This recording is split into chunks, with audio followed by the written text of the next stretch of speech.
So আমার আগের ব্লগে তোমাদের আমি জানিয়েছিলাম কলকাতার প্রথম ইলেকট্রিক ওয়াটার মেট্রো ঢেউয়ের ব্যাপারে। ফাইনালি এই হচ্ছে সেই ঢেউ যার কথা তোমাদেরকে আমি আগের ব্লগে বলেছিলাম। জাস্ট দেখো, দারুণ, জাস্ট দারুণ। চলো এবার তোমাদেরকে ঢেউয়ের ব্যাপারে কিছু তথ্য দিয়ে দিই। আচ্ছা, তো প্রথমেই বলে রাখি, এই ইলেকট্রিক ওয়াটার মেট্রো কিন্তু ছাড়া হয় মিলেনিয়াম পার্ক থেকে, এবং সেখান থেকে শুরু করে হাওড়া ব্রিজ, বালি ব্রিজ, দক্ষিণেশ্বর কালীবাড়ি এবং বেলুড় মঠের পাশ দিয়ে কিন্তু আমাদের ঘোরানো হয়। এই ইলেকট্রিক ওয়াটার মেট্রোটি কিন্তু একদম পরিবেশ বান্ধব, একদম দূষণ মুক্ত, তাই কোনো চিন্তাই নেই পরিবেশ দূষিত হওয়ার বা জল দূষিত হওয়ার। এই ওয়াটার মেট্রোতে কিন্তু 92% একসাথে বসে ঢেউয়ে সাফার করতে পারবে।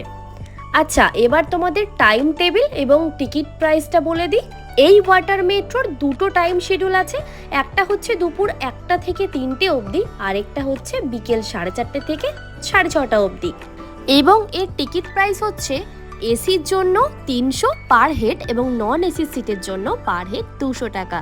চলো এবার তোমাদের সমস্ত ইনফরমেশন দেওয়া আমার কমপ্লিট। এবার শেয়ার করি যে আমরা কিভাবে ওখানে এনজয় করলাম। প্রথমেই কিন্তু আমরা ঢেউয়ে প্রবেশ করে উইন্ডো সাইড ভিউ একটা সুন্দর সিট দেখে বসে পড়লাম, এবং বসে পড়া মাত্রই আমাদের সকলের হাতে কিন্তু একটা করে টিফিন এবং একটা করে মিনি ওয়াটার বটল দিয়ে দেওয়া হয়েছিল।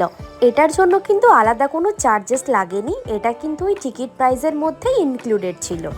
যদিও আমি ঢেউয়ে যাওয়ার আগে অবশ্যই একবার ব্লগ চেক করে গেছিলাম, কারণ বাই চান্স যদি এরকম কোনো কারণে ঢেউ বন্ধ থাকে তাহলে তো আমাদের প্ল্যানটাই নষ্ট হয়ে যাবে। আচ্ছা, আরেকটা ইনফরমেশন দিয়ে দিই, এই যে লঞ্চটা তোমরা এখন দেখছো, এটার নামটা আমার ঠিক মনে নেই, তোমরা একবার হয় গুগল না হয় ইউটিউব করে নিও। তো এই লঞ্চটা কিন্তু ছাড়া হয় এই ঘাট থেকেই, এটাও হুগলি নদীতেই চলে। এটা ছাড়া হয় সন্ধ্যে 6টা থেকে, আর এটাতে রয়েছে কিন্তু একদম আলাদা রকম এনজয়মেন্ট। এটার মধ্যে রয়েছে বিভিন্ন রকমের মিউজিক, বিভিন্ন রকম খাওয়া দাওয়া, বিভিন্ন রকম এনজয়মেন্ট। তবে আমাদের হাতে ইভিনিং টাইম ছিল না বলে আমরা কিন্তু ঢেউই চুজ করেছিলাম।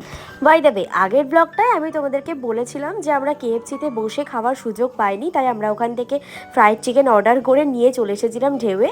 হ্যাঁ, অবশ্যই তোমরা বাইরে থেকে খাবার আনতে পারো, কোনো প্রবলেম নেই। আর সত্যি কথা বলতে, জানালা সাইডে বসে এত সুন্দর একটা হুগলি নদীর ভিউ দেখা আর সাথে একটু খাওয়া দাওয়া করা সত্যি দারুণ, দারুণ লেগেছে। আর তার ওপর আমি এই প্রথমবার বেলুড় মঠ দেখলাম। বেলুড় মঠ কাছ থেকে দেখার সৌভাগ্য না হলেও দূর থেকে দেখেছি, ভীষণ সুন্দর লেগেছে, এবং দেখে এটাই মনে হয়েছে যে কখন যাব এবং কখন সামনে থেকে এক্সপ্লোর করব। কারা কারা বেলুড় মঠ, দক্ষিণেশ্বর গেছো অবশ্যই কিন্তু কমেন্টে জানাতে ভুলবে না। চলো জানিও ভিডিওটা কেমন লাগলো। দেখা হচ্ছে আবার অন্য কোনো ভিডিওতে, ততক্ষণ টাটা, সবাই ভালো থাকবে।